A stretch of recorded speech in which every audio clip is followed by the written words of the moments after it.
Olá, meu nome é Roberto dos Santos Trindade. Eu sou pesquisador em melhoramento vegetal da Embrapa Milho Sorgo, em Sete Lagoas, Minas Gerais. E eu vou apresentar os resultados do nosso projeto Capacidade Combinatória de Linhagens dupaploides comparada com linhagens em S1, efeito da endogamia da população fonte e da interação genótipo por ambientes. Esse projeto ele foi patrocinado pela FAPEMIG no edital Demanda Universal de 2016. A linhagem ela é a base de um programa de melhoramento de milho, porque ela te permite obter qualquer tipo de cultivar que você tenha intenção dentro de um programa. Por definição, a linhagem é uma progênie de milho derivada de sucessivas gerações de autofecundação que permite obter híbridos com alto vigor quando cruzada com outra linhagem distinta e complementar. A linhagem ela demora de 7 a 8 gerações de autofecundação para você chegar ao nível de 99% de homozigose. E a tecnologia de linhagem do dupaploides tem justamente o objetivo de obter linhagens homozigotas em 3 gerações, 1 ano e meio, reduzindo então bruscamente esse tempo para obtenção de uma linhagem homozigota. Uma linhagem, um haploide de milho, é uma planta de milho que possui metade dos cromossomos conhecidos para a espécie. O milho tem 20 cromossomos, então um haploide vai ter 10 cromossomos. Um dupaploide de milho é uma planta de milho haploide que teve seus cromossomos então duplicados de forma espontânea ou artificial, voltando então o haploide a ter o número de 20 cromossomos, mas agora no caso a planta será totalmente homozigota, porque para cada cromossomo a planta dupaploide vai ter uma cópia do cromossomo original. O genótipo fonte, então, é esse genótipo de milho do qual se pretende obter linhagens dupaploides, e o indutor de haploidia é uma cultivar de milho que, quando cruzado com um genótipo fonte, vai induzir a formação de sementes com embriões haploides. Então, como é que eu obtenho um dupaploide de milho? Aqui eu tenho, então, nesse esquema, um indutor de haploidia, que é uma planta de milho que vai passar o pólen dela para um genitor feminino, no caso, o genótipo fonte, e esse genótipo fonte, então, vai ser induzido a formar sementes com embriões haploides. Como é que eu identifico essas sementes haploides? Elas vão ter uma pigmentação com antocianina em seu endosperma, uma pigmentação púrpura, mas o seu embrião não vai ter nenhuma pigmentação, ele vai ser esbranquiçado, então eu vou poder selecionar essa semente sabendo que ela tem um embrião haploide.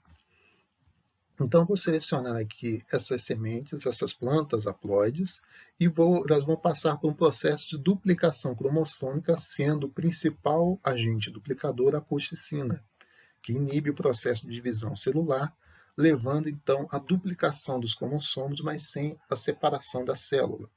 Então, eu tenho aqui a formação de plantas dupaploides. As plantas dupaploides, após esse processo, elas têm características ainda muito próximas de uma planta haploide original, ou seja, elas vão ter um porte mais baixo, elas vão ser mais raquíticas, mais suscetíveis a doenças e estresses, e elas vão ter uma baixa produção de pólen. Eu preciso, então, autofecundar essas plantas para que elas tenham as mesmas características de uma linhagem obtida pelo processo convencional. Então, aqui, o objetivo desse processo é reduzir, então, o tempo, como nós dissemos, de 8 gerações para a obtenção de uma planta totalmente homozigota, com 99% de homozigose, para 2 a 3 gerações, chegando aqui a uma planta 100% homozigota, nesse caso. Então, essa aí é a grande vantagem da tecnologia de dupaploides. Então, mostrando como nós fazemos esse processo na prática, aqui nós temos um campo de indução de haploidia, aqui no centro nós temos um genótipo fonte, que vai passar o seu pólen para todas as outras plantas do campo. Essas plantas foram despendoadas, ou seja, elas não vão produzir pólen. E o indutor de haploidia ele tem como característica esse tipo de pigmentação em suas sementes. Essa pigmentação, quando cruzada com o genótipo fonte, vai me gerar essa pigmentação, então, em plantas convencionais de milho, Bom, ou seja, a gente pode ver aqui algumas sementes com a pigmentação com antocianina, e o que eu vou ter quando eu selecionar vai ser justamente essa situação aqui. Sementes com pigmentação de antocianina no seu endosperma, mas com embrião esbranquiçado. Essas plantas, elas vão ser selecionadas, as plantas então vão ser germinadas, vão passar por um processo de duplicação cromossômica e após a autofecundação, o que eu vou ter vai ser justamente uma situação que a planta vai ter pequena produção de sementes, mas cada semente que for obtida desse processo vai me gerar uma planta, uma nova linhagem do paploide. E qual que é a grande vantagem dessa metodologia? Aqui nós temos, então, o resultado de produtividade de híbridos derivados de linhagens do paploides, avaliados com e sem adubação e comparados com híbridos comerciais. Então, aqui a gente vê, nessa barra azul, nós temos aqui, então, os materiais com adubação, sob condições de adubação normal, e aqui na barra laranja nós temos esses materiais, esses mesmos híbridos de milho, mas derivados de linhagem do paploide, mas sem nenhuma adubação.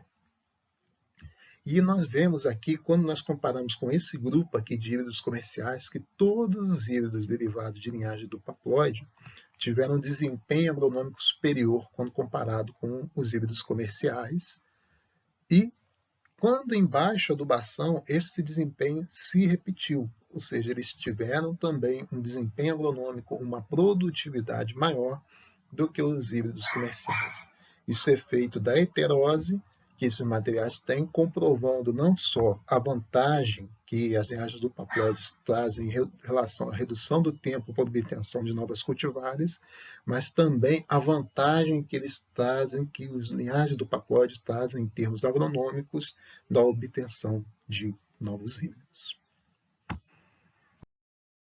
Então, essa é parte da equipe que esteve envolvida no projeto, e essa foi uma síntese dos principais resultados que nós obtivemos no nosso trabalho.